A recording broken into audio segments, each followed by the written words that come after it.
La economía de guerra globalizada. El término economía de guerra suele referirse a un sistema centralizado, totalizador y autárquico como el que se debe a las guerras totales del siglo XX. La administración está centralizada para aumentar la eficacia de la guerra y obtener los máximos ingresos con el fin de sufragarla. Se moviliza el mayor número posible de personas pues para que participen en la guerra, sea como soldados o en la producción de armas y otros artículos necesarios. En general, el esfuerzo bélico se autofinancia, aunque en la Segunda Guerra Mundial Gran Bretaña y la Unión Soviética recibieron ayudas de Estados Unidos en forma de préstamos y arrendamientos. El nuevo tipo de economía de guerra es prácticamente lo contrario. Existe muy poca producción interior, así que el esfuerzo de guerra depende enormemente del pillaje interno y la ayuda externa.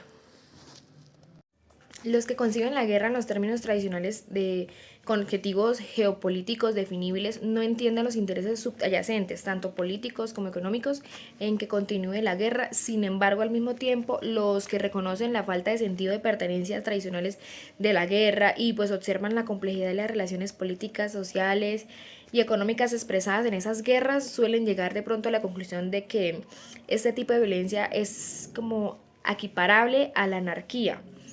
De hecho, un análisis de ese tipo implica que muchos de los esfuerzos bien intencionados de varios agentes internacionales basados en la hipótesis heredadas sobre el carácter de la guerra pueden resultar contraproducentes. En la primera parte, pues describió las diversas unidades de combate que caracterizan a las guerras contemporáneas y en qué estado han quedado tras la desintegración de las capacidades formales del Estado en materia de seguridad.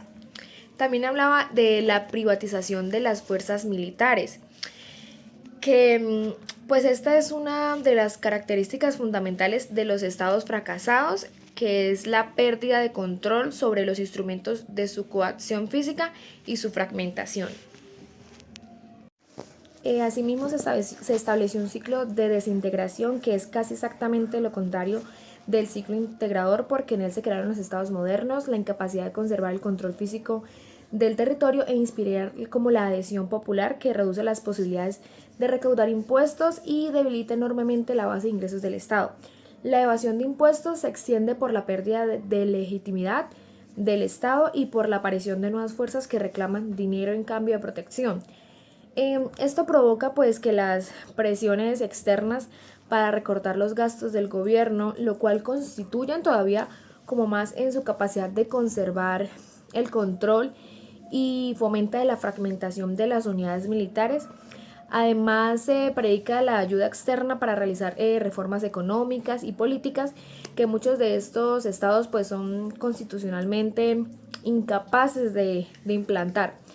Esta espiral de pérdida de ingresos y legitimidad, de desorden creciente y fragmentación militar crea el contexto en el que se estallan las nuevas guerras. De hecho, el fracaso del Estado va acompañado pues de una privatización cada vez mayor de la violencia. En general, entonces, las nuevas guerras se caracterizan por tener múltiples tipos de unidades del combate, tanto públicas como privadas, estatales y no estatales. Las Fuerzas Armadas regulares están en descomposición, sobre todo en las zonas de conflicto.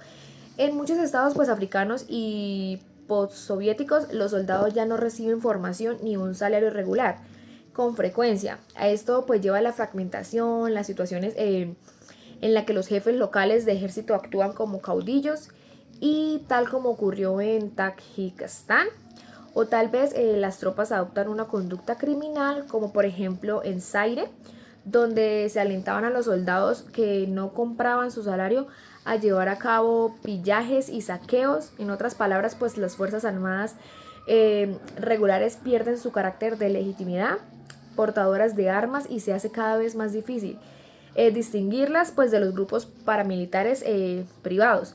Las unidades de combate más comunes son los grupos paramilitares, es decir, los grupos autónomos de hombres armados, encabezados en general por un jefe concreto. Frecuentemente estos grupos los crean los gobiernos para distanciarse de las manifestaciones de violencias más externas.